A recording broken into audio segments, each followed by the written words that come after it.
Ever wondered why some people seem to achieve their goals effortlessly while others struggle?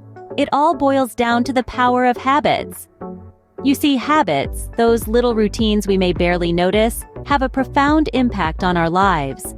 They shape our days, directing our actions, and, ultimately, forming the foundation of our successes and failures.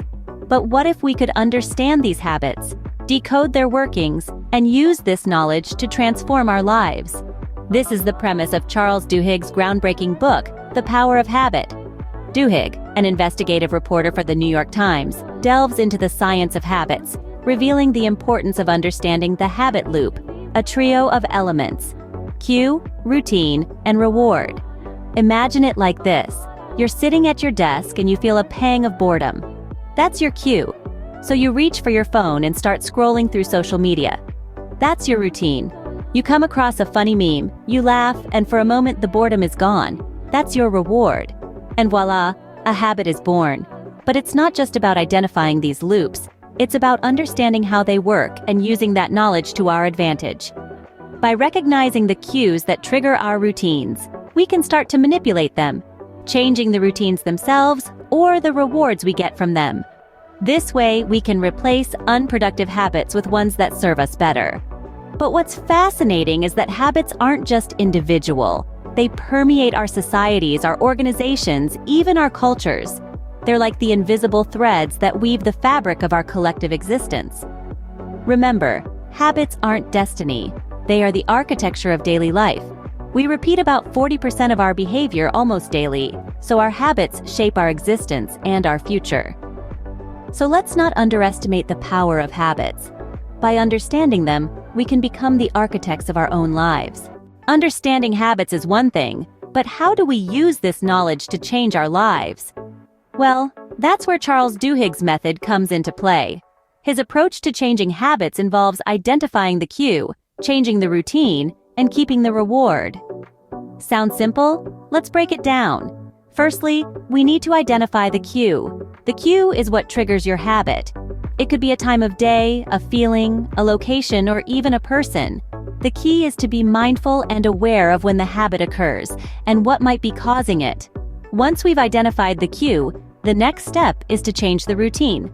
That's the actual behavior that we want to modify. But here's the catch. Changing the routine isn't about completely eliminating it. Instead, it's about replacing it with something that gives us a similar level of satisfaction or reward. The aim is to satisfy the craving that the original habit fulfilled.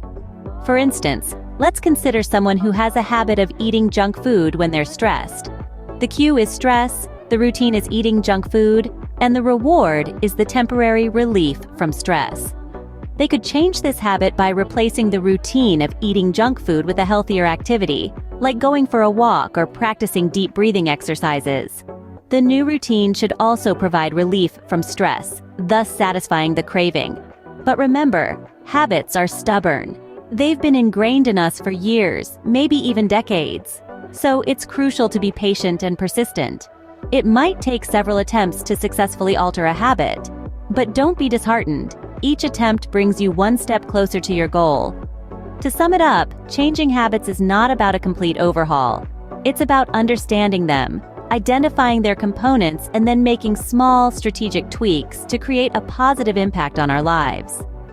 Change might not be fast, and it isn't always easy, but with time and effort, almost any habit can be reshaped.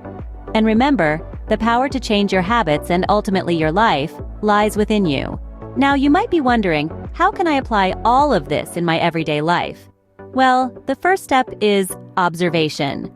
Look for patterns in your daily routine that may be tied to harmful habits.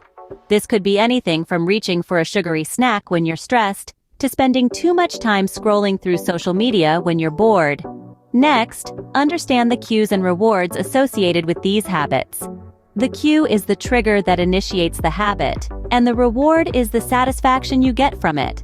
Once you've identified these elements, the final step is substitution. Find a new routine that offers a similar reward but is healthier or more productive. For instance, if you snack when stressed, try going for a walk instead. If you're a social media addict, replace that time with reading a book or learning a new skill. With patience and consistency, you can harness the power of habit and steer your life in a direction that aligns with your goals and aspirations.